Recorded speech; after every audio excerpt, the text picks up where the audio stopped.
Welcome everybody back to the Crimson 15 podcast. I'm your host Crimson Sin and my co-host M15 PCA. And on this episode we're going to be doing our wrap-up of Phoenix Comic Con Saturday and Sunday. Everything that happened on Friday with the lines really was a big turnoff. Like, oh man, they better fix this problem, which they did on Saturday. The lines were a lot shorter. More efficient. We waited about maybe, 15, 20 minutes to get in? 15, if that, but that's what it should have been like on Friday. But Fridays, it was like an hour and a half. It was terrible. But to start the day off, we kind of had another hiccup. We were walking up to the building because we didn't know how any of this was going to work. Nope. We hear a guy, an official person there say, oh, if you don't have a bag, you can go step up. So like, oh, cool, no bags, we're going to just step up. So me and my brother step up, and then all of a sudden, a security guy grabs him by my arm and pulls me out of the line. My brother had no idea, so he kept walking forward. And the security guy tells me, go to the back of the line. I'm like, whoa, this guy said I could step up if I don't have a bag. Then he just repeats, go to the back of the line. So I'm thinking, what's this guy's deal? Why won't he answer my question? And he keeps, like, as I'm talking to him, he's walking me away. He has an arm on my shoulder and an arm on my forearm. So he's holding on to me.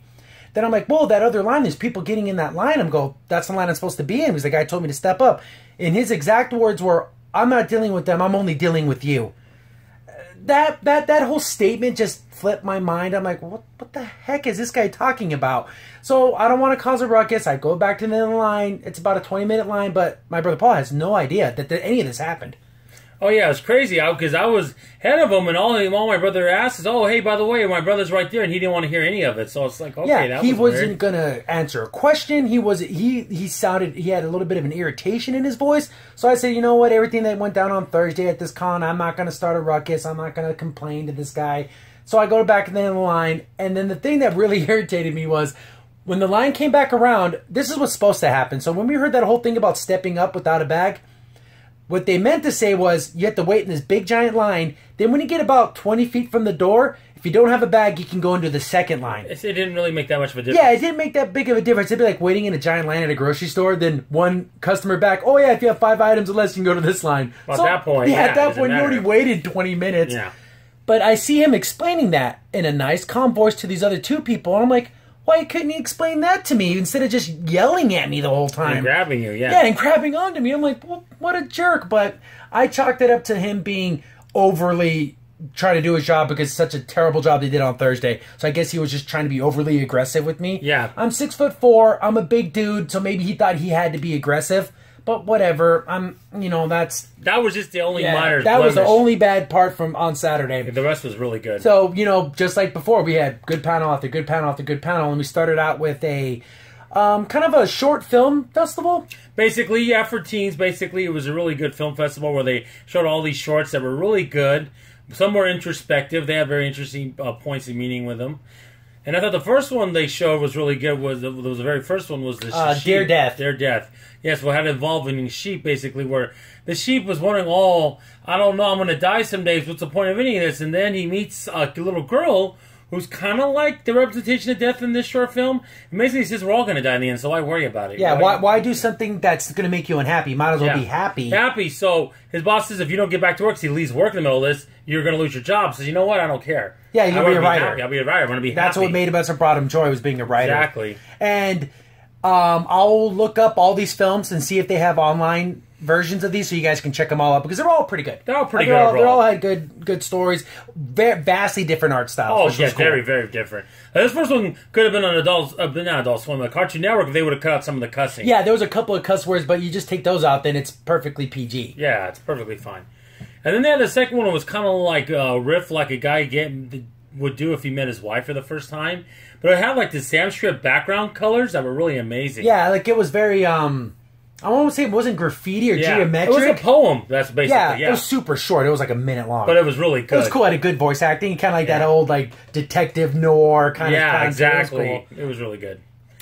And I thought, then after that, they had another one called the Snowman, which is kind of funny. It was all was it claymation? No, it was stop motion. It was CGI, but like more like CGI of like yesterday. Yeah, so it kind of had that old Christmas Saturday morning cartoon special look feel to it. Yeah, basically he's trying to get his hat, and you'll see at the end. I won't spoil it, but it's kind of funny. Yeah, it's just a funny little short. It kind of makes you laugh. It's about a lesson about patience, but yeah, that's what I can say about that. And then there was another one where it basically had to do with this devil, and he's trying to move these stones. And at the end, he finds one stone he can't move, and he does everything he can, even starts chipping at the friggin' big slab of stone. And at the very end, he does it, gets it on, but then smashing him. So basically, me and my brother kind of think maybe that's a metaphor for like your overcoming your demons, and that devil's the demon, basically. Yeah, because once this stone defeated this demon, all the other stones started to look like that stone. Yeah. So like it's just trying to say like, oh, you can find strength in someone else. Like it's super weird. I guess you can kind of get whatever you want out of it. Yeah, basically. And it was done kind of like red and black were the only two colors. Oh yeah, it was really good. It was really good. It's like kind of like it was a shadow. Everything was black, and then the background was yellow, and that was basically all your colors. So that was one of the other shorts I thought were interesting. And then they had one with a fox. And the fox basically is kind of like an abstract-looking fox in this thing of nature, and it's traveling around. And every other animal looks normal for the most part. Yeah, it's very done like in pastels and very realistic-looking thing. But the fox was very angular. He almost looked like a cartoon character, and everything else looked like a painting. So was he just like traveling around? Exactly. Was he the spirit of the forest? Was he once alive and dead? We don't know. So there was probably the best scene was when he was in the ocean. Oh yeah, like the big waves and everything. It's spectacular. I mean, it's just a treat for the eyes. Yeah. But try to find meaning in it. I don't know. I mean, we're trying to still find that one, because we like watching things that we try to find deeper meaning of things. So yeah, this is definitely one of those short films that give you a lot to think about. Definitely. And then the last one had to do with the zombies, but like they're kind of normal now, and they're like been put away from society, like in it's like an after a zombie movie, and all the zombies get their minds back, so they're not eating people anymore, but they're all forced into this one part of a city. And these two guys are there basically living together. Reporters are going in there to find out, hey, what's going on, to talk to them. And the two zombies are living together. Two guys living together, together. And the one guy's upset. He lost his legs, and he's just like a half zombie. Bob zombie. He's actually lost his job. He was going to get a promotion, and now he lives there, and he gets mad at the other guy. And the other guy's like, "You always do this," like normal couples that would fight, basically. Like how a couple would fight if someone became paralyzed. Yeah, exactly. And at the other end, the other guy freaked out. The cameraman stayed and he recorded all of it because he wasn't scared of it because there was nothing to be scared of. But at the end, the other guy who was reporting saying, "Oh, these zombies can never be part of society again." Oh, look how violent they are. Because he already had a prejudice towards them, so that's why he was just trying to look for that prejudice. And yeah, because if you would just close your eyes and watch it, you think, oh, they're just talking to a couple, and one couple's sad because he got injured. Yeah. And so it's just like regular humans, so they're not any different from us. But I guess the whole point of it is, if you come into a situation with the prejudice already in your mind, you're going to find it, and then you're going to just confirm whatever prejudice. Bias prejudice, definitely. Yeah, so it was pretty cool. It was a really cool. Oh, it was a good one. Like, oh, wow, it was a good little hour long, and we had fun, and we did that. And then after that panel, we decided to go to the Gundam 101 panel. And I like Gundam. My brother likes Gundam. And we went in there hoping for competition. It was the same guy that we ran into last time, where he's the type of guy, and my brother said it best, where he shows a lot of videos but doesn't talk. And that's not a good panel. Yeah. It looks like a good panel, but it's not a good panel. Then you end up just sitting watching clips. It's like, well, I kind of want to have, you need to have interaction with your audience back and forth a little bit. Ask some questions, show a clip, tell why you like that clip, why you're showing that clip. But it's more like play. Oh yeah, that's that Gundam. Okay, play. Well, I could do that at home. Yeah, you got to talk a little bit. You got to be a little more interactive. Most people usually have the other problem where they only don't show videos at all, and they're not good enough to carry an hour-long panel. So it was interesting to see the other way around. Too many clips. Too many clips. Videos. So we decided to leave, and we went to this Power Ranger panel that was Sentai. But problem with these people, they talk very, very quietly. It's almost like the mic was 100 feet away from them. Yeah, and it's like. Then you get the people that are too loud. These people were way too quiet, and they didn't really seem like they didn't no conviction in what they were saying. Like they almost were like, oh. Well, okay. The little trick you understand if you've never been to convention before, people that get panels, what they'll do is they'll submit 8-9 panels, and there's hopefully some of them, and then eventually some will get picked. But sometimes the ones that get picked are not even their favorite thing or second favorite thing. So then they're not motivated. They're not motivated. See, I would only do panels if I was ever going to do one. Me and my brother, it's something I knew, something I loved. And if it did get accepted, then I'm not going to do my sixth choice. I'd rather do my first choice. Yeah. So, you know what? This is probably not the best. We skipped after 10 minutes, which we usually don't leave, but figured, hey, I don't want to be here. It's not, and there's a lot of we have to participate. I don't watch Power Rangers that much to be able to do that, so I'm like, yeah, we're just gonna leave. We definitely did. I watched it as a kid, but I don't know like all the different versions and this one's from that one, so we just skipped. So we said, you know what, the lines are done long. We decided to go to this tradition we've done for 2 years in a row now, to this pizza place called Pizza Pie. It was excellent. Yeah, the fired pie. Fired pie. There you go. Probably I would say hands down the best flatbread pizza for a reasonable price. $8.95. It's a personal size. And you can get it any way you want. Yeah, 4 toppings too. It's amazing. And it's a wood burning oven. It was great. It's probably, again, I can't say it enough. It is the best flatbread pizza you can get. We took pictures and we'll put them in post. Yeah. But yeah, it was amazing. It was really good. So we went there, and it's not far from the convention. So if you ever go, it's like not even 5 minutes away. So just go a little bit towards where the Suns play at. Yeah, Talking Stick Resort Stadium. Stadium, yeah, stadium. Yeah, here you go.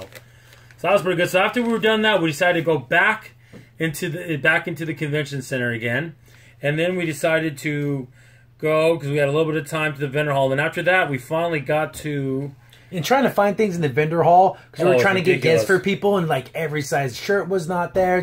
I guess it goes to show you that it's very popular. People are buying things, so we end up kind of just walking around trying. We find something that was a perfect gift.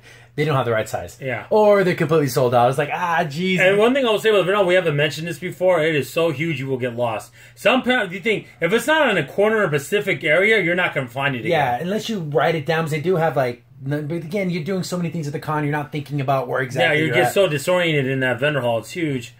And then, after we were done with that, we decided to go to another panel that was called Horrors of the Southwest. Oh yeah, those guys are always cool. They always do like monster stuff, Halloween stuff. Yeah, it was really, really, really good. It was really top-notch stuff. I mean, they for me and Michael, since we're half Hispanic, we would hear the legend of the Kukui Man. We didn't think it was real, but it actually is a real thing. We honestly thought that's just something my grandma made up, but apparently it's an actual legend from Peru. No, Portugal. Portugal, that's where it originated. But basically, it's the Latino boogeyman is basically what he is. Well, your grandma would just say, hey, if you don't behave, I'll put you in the kukui room. That's what that comes from. Yeah, he lives in the closet. He's going to take you away. But that was actually kind of really funny. It just made me smile to think, maybe she did make that up. And that panel is really good. The guy who runs it has a lot of personality. Very charismatic kind of guy. Oh, yeah. He has a panel up there, but he can run the whole thing by himself. Yeah, he's just that Tons of energy. He's good. He's a good guy. What we said before, the last 2 panelists, that's not the case here. Yeah, this guy's almost like he's a professional panel person. Yeah, he really knows what he's doing. I thought that was excellent. And they're called Far From Home. Yes. They do have a Facebook page. I'll try to find it, and I'll try to link it in there. Because if you like monsters and mysteries and stuff, they have tons of stuff, and you definitely want to check out their page. I'll try to link that. Yeah, that was excellent, excellent, excellent stuff. Then after that, we decided to go to the Richcraft panel, which was excellent. I mean, these guys are amazingly good. They're local comedy writers, and they really like Michigan Science Theater, the new one, all that stuff. And because they did one on everything. They did the original Michigan Science Theater, they did the comeback on Netflix, and they did Riff Tracks. On 3 days, 3 different panels. Yeah. They all knocked them out of the park each time. Yeah, the big real fans. They love the show. They love the comedy. They get the comedy, and they know how to write the comedies. They wrote their own riffs. Yeah, they did a live riff. Real shame they didn't put it online. Because I would give a link to it. Basically, it's funny. Blockbuster hired it. It's so funny. It's a shame. Like I remember some of the best lines, but no one else will be able to see it. Because they said that they're thinking about maybe doing like a real production of it to get it online. But if you've seen it, you were laughing. The whole room was laughing, hysterical. Because it's just these training videos are so terrible. They lend themselves to being made fun of, and they nailed those jokes. They were great. One after another. It was so funny. And again, the thing is, I don't understand. I get you want copyright, but again, it's Blockbuster. There are no Blockbusters around. Seriously, it's a training video. They just want to, be on the up. They don't want to get their YouTube videos. Yeah, exactly. Down and all that. Matter of fact, I need to look up their name because I honestly want to find their YouTube page and see what they have. Yeah, we'll definitely look it up because in the guide they have the names of the people. We'll try to find stuff. Everything that we find, I'll do my darndest to get a link in the description. And when they did the first night, because their friend had to go back to work, is that he dressed as Torgo and he came in. I'm probably mentioned that before. I thought that was great. That was really funny. He did the walk and everything. It was so funny. There actually is a Torgo remix. I don't know if I want to listen to it, but it was like a Torgo dance techno remix. It was pretty funny. I can imagine how ridiculous it would be, but from listening to it, I can tell. We didn't listen to the whole 10 minutes, but I can only imagine. It's supposed to be like 10 minutes long, but oh my goodness, it was funny. And then we would have went back to the awesome, really awesome shows from the 80s, from the guys that did that one panel yesterday. But that one professor is doing a Ghost in the Shell. Oh, yeah. There's a professor who comes every year to Phoenix Comic-Con, and she does a panel, but it's a lecture, really. And I love those kind of things. And it's done from like an academic standpoint, because she does teach a class in anime and Japanese art in ASU. Yes, she teaches a class on it. And the thing was 18 plus, they had pictures. And I hope everyone out in there was 18 plus. I'm hoping because if anyone's read the Ghost in the Shell manga, there's a lot of naked ladies. Let's just put it, be honest. So they're showing stuff and then violence, people getting killed and everything. And I'm pretty sure some of those people in that panel were not 18 years old. I'm just saying. We don't know that for sure, but that just was in years past, I know for a fact that they checked IDs at doors at these 18 plus. I mean, no, it wasn't as bad as say other 18 plus panels. Definitely wouldn't go. Yeah, to those. the one next door was like an adult hentai thing. Yeah, so and I saw people standing in that line who did not look 18. So hopefully someone was checking IDs, and they were very loud because it was right next to our panel, and they're like yelling and screaming, and we're having like this academic discussion about man and machine and what does it mean to be alive if you're inside of a computer, and then we got people yelling about. And this professor's so good; she can link Ghost in the Shell to Frankenstein, the Data to Astro Boy. You know, all the people to be human. And then like just the question about when some like they do these machines who strive to be human, but as humans we strive to lose our humanity so we can live forever. But on the other end, they want to come back and be human. I see, and it was an academic, discussion. So you can actually sit there, and that panel could have been 3 hours long. Oh yeah, and the thing is, I love the payoff at the end because she totally nailed about the movie, the live action movie, saying how I'm sorry when I look at the characters in the anime, they don't look Japanese to me. I'm sorry, people. He's like, yeah, get over it. Of Scarlett Johansson in costume and a picture of the Major. Looks good to me. It looks pretty dang spot on to me. I don't know, unless they specifically say this character's Asian, but they don't look Asian in anime. And she talked about how in the beginning how he started out as the creator of Ghost in the Shell started out with traditional art, with oil paintings. Then he did mangas on the side to pay the bills, and then all of a sudden he figured, what the heck? Why not he just keep doing this manga thing and make tons of money? So he just gave up his traditional art and continued the comic book manga art. And it was a great successful run he had, So. And then and she goes, "There's no beating around the bush." He draws his woman very voluptuous and very naked, and that's just. But we're not gonna lie, you can't sugarcoat that's what it is. You cannot not say it when you talk about the Ghost in the Shell manga. Yeah, this is an 18 plus thing. There's a lot of nudity. But it's funny when you look at Ghost in the Shell. My personal take a look. Oh, it's gonna be superficial, but there is actually something behind there. That'd be there. But so I love every panel she's ever put on that we've been to. Has always been excellent. Yeah, even the one where she did when she did on Tomoe Takahashi, who did the original Inuyasha. And from what I like, Mason Ikoku and Rama, I thought that was probably the weakest one. That was still a B. So never disappoints. You don't leave her panel and you don't learn something. Yeah, exactly. You're always going to learn something because it's an academic college level experience, which is cool, and you get it for free because you went to Comic-Con. Yeah, there you go, and that's what makes the best part. And also another panel we went to, and I just remember we didn't mention it because it was off on the side here on my program guide, was Mass Effect one. Oh yeah, that was really cool too. That was a cool one. They talked about just like kind of like the relationships, the mechanics, and specifically Mass Effect Andromeda is where they kind of focused on. And it's really fun to actually hear people who enjoyed the game, because on the internet everyone just hates this game. But it was cool to actually be in a panel with a bunch of people who, yes, it has its flaws, yes, it has glitches, yes, it has probably the worst facial animations. But it isn't hard to move. But the core story and the core combat is excellent. It's competent, and it was fun. And it's good to actually talk to people about that, and they always talk about the different relationships you can get into, and it was really fun because they're like super excited about it. Oh yeah, I loved it. It was great. It was funny because one of the people that taught the one just on the pure science of Mass Effect was actually there, and asking, trying to just geeking on. I thought that was kind of cool. Yeah, because a PhD level, your professor, she's college level science lady, was there at like the relationship panel for Mass Effect. So it's kind of like literally the most unscientific part of Mass Effect. But that's what makes it cool, though. You could have that diversity. And you can enjoy the game any way you want to enjoy it. Oh, by the way, there was an awesome Shepherd there. Oh my god! Oh yeah, this guy had a set of armor there. Too bad he couldn't have his gun, but that's you know why. Yeah. And a little side note. There's a Liara that was really good exactly. Too. A little side note. When my brother was going to the bathroom, he came out and he saw these beautiful muses that were dancing. Oh yeah, I'll link the post. They did it from Hercules, and they were doing a whole dance with the flags, and they were singing and everything. Like, oh wow, they actually practiced like a thing, like a whole little skit. It was pretty cool. It was just in the hallway. Yeah, it was impromptu. They were just doing it. It was excellent.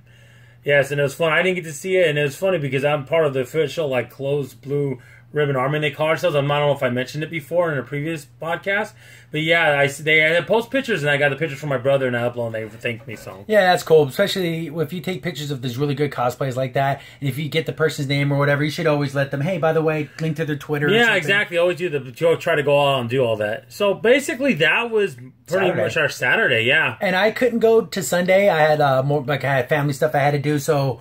All Sunday is going to be all N15. Yeah, basically. Well, when I first went, that professor and I was just praising her. Had this panel on Samurai I want to go to, but then someone was doing a panel on the '92 X-Men cartoon. I'm not going to miss that. That's my favorite show of all time. It's obviously my favorite show ever. It's just awesome. And it was one of like the Gundam one where we had to have a lot of input, but hey, I could do that with X-Men. I could do that for 2-3 hours. And I mentioned stuff like we were talking about like the worst X-Men villain. It was, to me, it's Cortez. Because if you haven't watched the show, I'll explain it. He ends up he thinks he kills Magneto, and he brings back Apocalypse, because Apocalypse died in the series. So that's all you need to know about Cortez, how terrible he was. Yeah, like for like straight up bad guys. Yeah. Like he did probably the two most horriblest things you can do in the world. Bring back He killed the best bad guy that was actually could be a good guy, if you think about it. And then bring back the worst thing that could happen to Earth at all. Exactly. Freaking Apocalypse. Which I said and then it's funny because when he does bring back Apocalypse looks at him like, thanks for nothing. And he just gets rid of him. Exactly, right? Well, that's what he gets for being an idiot, for following listening to this guy. Yeah, I thought so. That was interesting. And also another point we talked about was like Scott Summers. They were kind of like dogging on him. I said, well, if you look about, I like the episode when he goes back to his orphanage, and he's being controlled by an evil mutant. Basically, he's taking away their powers and suspects in this episode. But he gets them all bound together and get their powers back, and they escape. But that was a good little origin story to what happened with Cyclops. So. Yeah. Because everyone hates him. Oh, he's such a Boy Scout or whatever. But he's a cool character, especially in the comics. He doesn't get the same in the movies. Yeah. He's literally like nothing. But in the comics, Cyclops is a cool dude. He does a lot of really awesome stuff. And they talked about mistakes they made. They go, well, there's no more bigger mistake was because what happened in the story arc, Jean ends up getting killed, like in the comics, because Lantern thinks she's too powerful and she'll become Dark Phoenix again. Yeah, she won't be able to handle it again. So they end up killing her. She ends up dying. And it's so funny because that very next episode they don't show for almost a year and a half later. Yeah. There's a run. So you're like, when you watch it, wait a minute, she's alive. What do you mean she died? There was issues with the production of the show. There were some mistakes. Sometimes animation coloring problems would come in and out. The X-Men Christmas special, just terrible things that just didn't make any sense. And the animation changed towards the end. Oh yeah, the last 6 episodes were terrible. Yeah, because they ran out of money. I think that's when the crash happened in comic books in '94, and it was just complete garbage. And no one wanted to put money into comic book stuff. So even with that, all that against it, it's still an amazing show. If you like comic book anything animated or not, it's definitely worth the watch. It's funny because at the end they had a question, who can win a shirt. Which is funny. Out of the 4 shirts, they had 3 cool Wolverine ones. I get the one that wasn't Wolverine. Yeah, it's just some random But that's what they were giving. I mean, it's not a good looking shirt at all. But maybe it's for the podcast. I don't know. But all I got to say is the question was when they were on Savage Lands.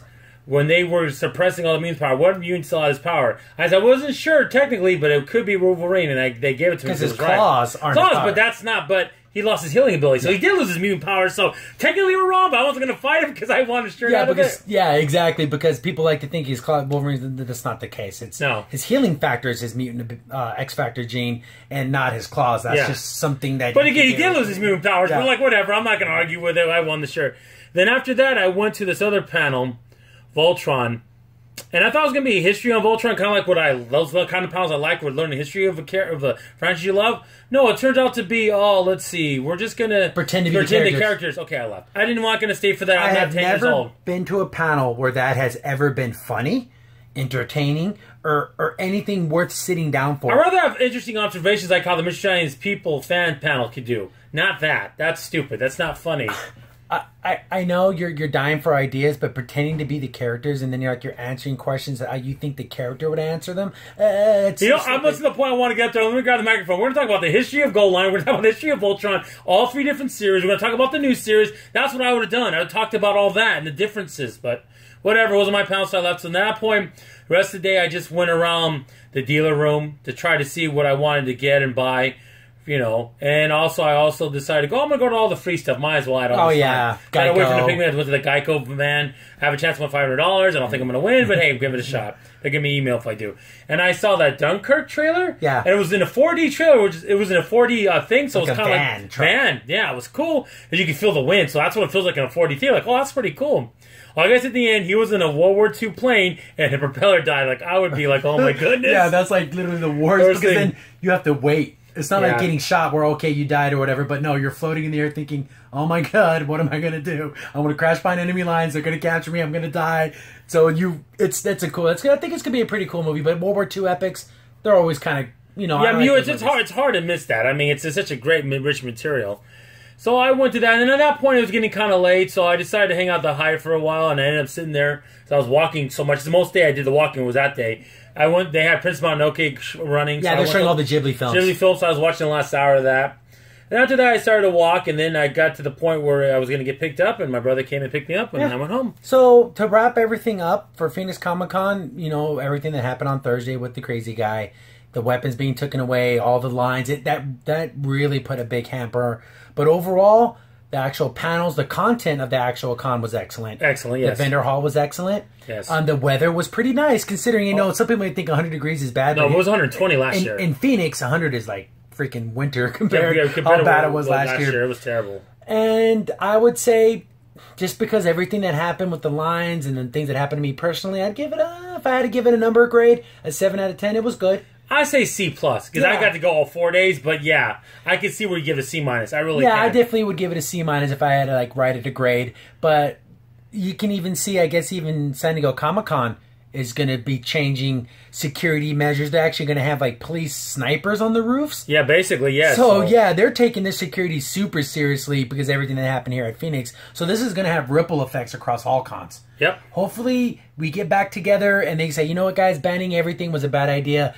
I can understand banning all realistic military firearms. Definitely. I get that too. But if someone has bad juju, you know, scout rifle from Destiny, that's not a real weapon. You can look at it for a second. Oh, that's some fantasy thing. That should be okay. But if they did ban all firearms, I couldn't blame them if they did. I can't blame them either. But the thing is, we got to be also mindful. If it looks like a Halo gun, that's not a real gun. No lightsabers. But I saw a guy walk around with Loki, with his Loki staff that has the big kind of blade on the end. How's that any different from a lightsaber? It's just, again, there was no standard. It was just, and you saw people walking around with Captain Mirror's shield. But all shields were banned. Yeah. And then speaking of lightsabers, and that vendor got kicked out. Oh yeah, speaking of which. Yeah, we'll go, just to make it a quick little synopsis, every time you bought a weapon, from now on, they're supposed to wrap it up in a bag or a box or something. Mm-hmm. Apparently, they weren't doing that. They said they were. They didn't come to the meeting where they were supposed to have all the vendors are supposed to come to a mandatory meeting. They didn't show up. They said they were putting stuff in bags. People said they weren't. They got into an argument, and Phoenix Comic Con booted their whole entire booth out. So we don't know if they're even going to be there next year. There's like a big gaping hole. Matter of fact, people took pictures of that hole because there's a little hole with all these vendor halls. And it was like a custom lightsaber shop. Yeah, like it was. You pick up the hilt, the color, the blade, everything. Like you can build the lightsaber. But you know what? If it's their rules, it's their con. I don't like it. And I'm pretty sure the rules can subsequently change. I'm pretty sure when they signed the contract, they did. They said they offered them a refund for the 2 remaining days they weren't going to be there. But you know what else? It's their con. They can kick out whoever they want. Yeah, true. So with all that, I enjoyed myself for the most part. Our hotel was good. Yeah. Unlike the year before where the hotel was horrible, this hotel, even though it was smaller. Besides the parking, like we said, but then parking in Arizona is awful. In Phoenix, it's just terrible. But that's going to be bad at any major city is going to have bad parking. But besides that, I gave it an overall experience. I enjoyed. I went. I'm glad I went. Me too. I really am. And I'm looking forward to next year. Just hopefully some things change for the better, which I'm hoping they will. Yeah, hopefully the next couple of weeks they come back and they say, don't save everything to the very end like they did this year. With changes and rules and stuff like that. They waited till like days before the con. Get the stuff out and get people's opinions in January so you can tweak and move and do things. Hopefully, oh my goodness, hopefully they get more transparency. Yeah. So we can actually know what's going on. Well, because I'm glad we're 2 adults, and even at times on Thursday and Friday was kind of hectic and even a little scary for us. I can imagine because I'm a little kid being there. Like I know our nephew wanted to go to, but he's only like 13 years old. I'm like, I don't want him to go in the middle of that. There's no way.